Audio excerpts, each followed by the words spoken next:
going to be a bad student again. I'm going to ask you a bad student question. Sir, okay, sir, you're telling me all this. I understand. You're saying I should read it. My biggest problem is if I take the textbook, I go to YouTube immediately. You tell me watch YouTube video. If I go to YouTube, then there's a Mr. Beast video that comes. I go watch it. That's it. My 5 minutes is gone. How do I solve that problem? Perfect. Our next question is going to be on the same topic. Which is a better way to study?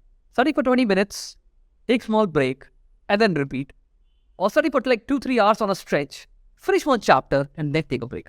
Who wants to say their answer and reason behind picking this option? Sasha. The option that I chose was study for 20 minutes and then take a break. I feel like that is a better option. That is better to do because I've learned that there's something in your brain which makes you, once you like sit for some time and then once you learn, because of the less activity that you're doing, you tend to get tired a lot, and that is what results in you sleeping. But that is not what I do. I study one chapter and then take a break. I feel better doing that. But I feel like the better way for people to study is study 20 minutes, then take a break, and then get back to the chapter. So, you have the small intervals of, just to refresh yourself. Okay, so Sasha is basically saying, hey, this is one gyan, okay, but I don't follow that gyan. I know there is a science behind this, but I can't do this. Really good answer, Sasha. Thanks a lot for that. That's pretty much the right way to go about it.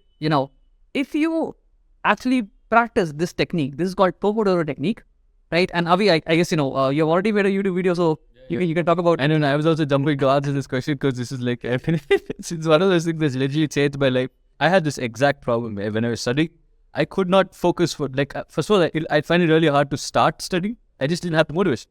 And 2, I would find it very hard to stay to study, right? 5 minutes in, if I'm watching a video, there'll be a recommendation. Obviously, I could watch another video.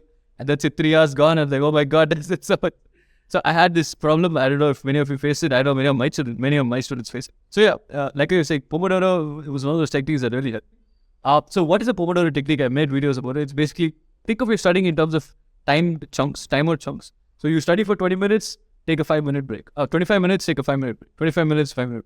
So every 25 minutes is a Pomodoro. Pomodoro is tomato in Spanish. So why is this helpful? One, so when you're thinking of, hey, I just have to do a Pomodoro, it's much easier for you to start versus, hey, I have to do this 3-hour project. The moment you think a 3-hour project, your brain is like, oh God, no. So you're stopping, you're hacking your brain, you're telling your brain, no, you're just doing a 25-minute Pomodoro. So it's easier. Second, that 5-minute break is super, super helpful for it's called the diffuse mode. It helps you go to diffuse mode. It's super helpful for your understanding. So in that 5-minute break, but make sure it's only 5 minutes. Don't go into another rabbit. And making sure that 5 minutes is important. But yeah, it's actually counterintuitively very helpful for your deeper understanding. It makes you again retain higher and so on. And also gets you more energized and so on. And number 3, some of you might have experienced it, you go into a state of flow. Flow is basically in a place where you're studying, you don't even know time is passing. You're studying, you're concentrating so much that you've spent some 3-4 hours, but you don't even know time is gone. That's called a state of flow.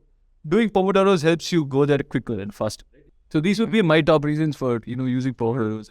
Oh, and one last thing I think you were also saying, which was the overall effective time that you end up spending, right? So if you do 25 minutes, 5-minute break, 25 minutes, 5-minute break like this, the amount of time you effectively spend learning versus doing something if you successfully do a 3-hour thing and then a 2-hour break, effectively you end up spending more time. Yeah. 25-minute Pomodoro technique makes you actually spend more time, which is counterintuitive.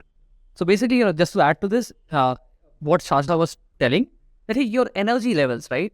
Your motivation level is like a battery. When you begin your day, when you wake up, you have the highest motivation, you have the highest energy, right?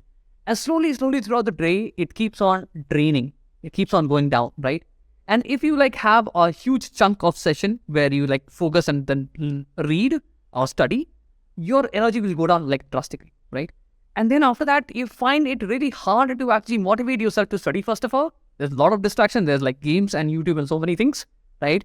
And second of all, even if you're able to sit and study again for a next 3-hour session, you will not be that much focused. That session will not be that much effective, right? And that's why Pomodoro technique also kind of helps you retain your energy throughout the day. And effectively, you will be spending a lot more focused time throughout the day in learning and study. So that's another reason why Pomodoro techniques is really helpful, right? And we also practice that in our work life, actually. We'll always set up a timer, and then, in that time, we will say that, you know what? No to phone, no to Slack, no to WhatsApp, no to YouTube, no to everything. And this 25-minute time, I'm going to focus on this thing and I'll try to do my best, right? And then I'll do that. And I tell my brain, hey, your brain, listen, relax. I will take a break after 25 minutes and then we'll go on YouTube. We'll play some game, we'll chat and all that, but after 25 minutes, okay? So that way, even the brain is like, okay, cool, fine. I'll give you this 25 minutes. Go ahead, okay? So it prevents you from procrastination, right? And it keeps your energy high throughout and gives you much more focused time throughout the day. That's why Pomodoro kind of works a lot.